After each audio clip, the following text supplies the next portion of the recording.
Et si on va partir tout de suite dans le pays hôte, la Côte d'Ivoire, qui accueillait les Super Eagles du Nigeria. Douche froide pour les éléphants, battus 1-0 à domicile. Hervé, on a vu une Côte d'Ivoire sans idée, incapable de trouver des solutions en attaque. Oui, les attaquants ont eu du mal à être touchés. Je pense que déjà, dans la mise en place tactique, Jean-Luc Gasset s'est trompé en essayant de mettre Seko Fofana devant la défense. On voit bien qu'il aime, lui, se projeter. Ça a été rectifié en cours de match, mais dans l'ensemble, c'était une équipe qui n'avait pas d'idée. Les trois attaquants n'ont quasiment pas touché le ballon. On ne les a pas sentis venir. Et avec ça, on a la blessure d'Aurier. C'était un non-match. Les Nigérians, en contrepartie, n'ont pas fait grand-chose, mais ils ont su piquer au moment où il fallait le faire. Xavier, même sensation sur le match? Oui, de grosses déceptions, parce qu'on attendait plus de cette équipe de Côte d'Ivoire. La victoire, finalement, contre la Guinée-Bissau, qui est assez faible en match d'ouverture, était un peu en trompe-l'œil. Et là, quand il a fallu, quand le niveau de l'opposition s'est élevé, les Ivoiriens n'ont pas su répondre au défi. On savait que le danger en face viendrait de Victor Osimhen, donc ils l'ont surveillé, pas suffisamment, puisqu'il a quand même amené ce penalty qui a permis l'unique but. Mais surtout, on a vu la différence entre une équipe qui a un grand attaquant de classe internationale, donc le Nigeria, et une équipe qui a de très bons joueurs dans toutes les lignes, sauf au poste d'avant-centre. Et c'est ça le problème de la Côte d'Ivoire. Je crois que Jean-Louis Gasset a essayé beaucoup de formules avec Sébastien Haller. Là, maintenant, c'est Jean-Philippe Crasso. C'est un bon joueur, mais il n'a clairement pas le niveau international. Il y en a un qui est très bon, c'est Karim Konaté, mais il est encore un peu tendre. Donc, malheureusement, la Côte d'Ivoire, si elle veut aller loin, elle va devoir trouver d'autres solutions sans un grand buteur, sans un grand avant-centre. Il fallait jouer plus vite aussi. Ça ronronnait beaucoup, il fallait jouer plus vite. Mais c'est vrai que Kessié aussi n'a pas été au niveau. En fait, l'équipe n'a pas été à la hauteur, parce que c'est vrai qu'on parle beaucoup des attaquants, mais pour que les attaquants soient dangereux, il faut que le ballon leur parvienne. Et là, sur les côtés, c'est jamais parvenu. Alors qu'effectivement, sur le banc, il y a des joueurs qui sont plutôt rapides, quoi. Les Pépé... Gradel, ils sont rentrés. Ils sont rentrés. Le problème, moi je trouve qu'on est un peu dur avec les autres joueurs parce qu'ils ont quand même apporté les ballons. La possession était pour la Côte d'Ivoire, l'occupation du terrain était pour la Côte d'Ivoire. Le problème, c'est que devant, il y avait une maladresse terrible. Et à l'évidence, il n'y a pas de buteur. Mais ça, on a bien vu que Jean-Louis Gasset l'avait identifié depuis longtemps. Il comptait beaucoup sur Sébastien Haller. Malheureusement, Sébastien Haller a eu cette maladie terrible, ce cancer qu'il a soigné.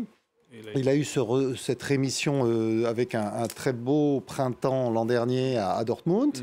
Mais depuis, c'est plus compliqué pour lui. Il est plus que le troisième attaquant à Dortmund. Il joue peu.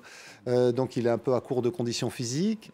Et Jean-Louis Gasset ne lui a pas fait confiance là depuis le début de la compétition. Il est aussi blessé à l'aile. Sur le terrain. On va aller d'ailleurs, messieurs, si vous voulez bien, à Abidjan, retrouver Cédric Ferreira, envoyé spécial pour France 24. Cédric, comment vous l'avez vécu ce match? Beaucoup de déchets techniques des deux côtés et finalement courte victoire sur penalty.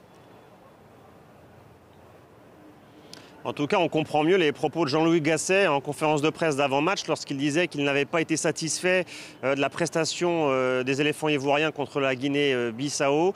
Des éléphants qui, comme vous le dites, ont été assez décevants sur l'ensemble. On a peut-être aussi enterré un peu trop vite le Nigeria qui a quand même été entreprenant dès le début du match. Beaucoup de déchets techniques, c'est vrai, des deux côtés, mais il y a eu des occasions. En tout cas, il y avait la volonté d'attaquer et de développer du jeu. Et c'est vrai qu'il y a eu ce fait de jeu à la 55e minute qui a tout changé. Ce penalty, alors que le match était globalement quand même équilibré.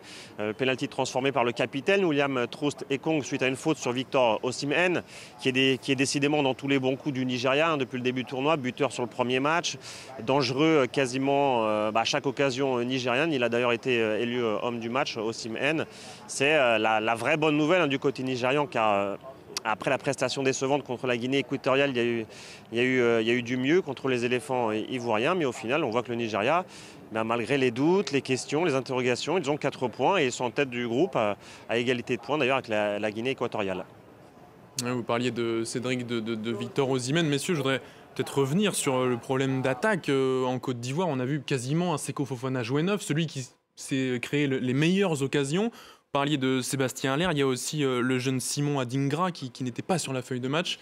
Est-ce qu'il y a un vrai problème en attaque du côté ivoirien?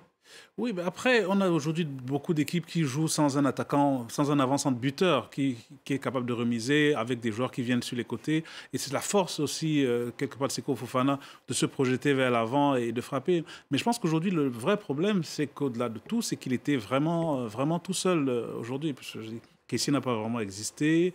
Sur les latéraux n'ont pas non plus apporté beaucoup, parce que même Ori, avant sa blessure, il n'a pas apporté grand-chose. Donc en fait, je pense que c'est plus ça qui est plus qu'un attaquant qui ne marque pas. Effectivement, c'est un problème. Mais la France a bien gagné la Coupe du Monde 2018 avec un attaquant qui n'avait pas marqué. Donc c'est possible. Oui, mais en 98 aussi. C'est très possible. présent dans la surface de réparation adverse pour créer des brèches aux autres. Il y a ça aussi.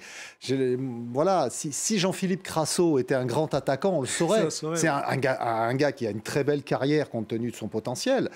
Mais voilà, c'est quand l'équipe de Côte d'Ivoire a eu comme avant-centre Didier Drogba, forcément aujourd'hui c'est difficile de trouver quelqu'un qui arrive à son niveau. Et c'est ce qui crève l'écran là dans ce match-là, c'est que le Nigeria, lui, a Victor Osimhen, et qui est un des meilleurs attaquants du monde, et que la Côte d'Ivoire aujourd'hui n'a pas cet avant-centre-là. Danger du coup pour la Côte d'Ivoire, parce que dans le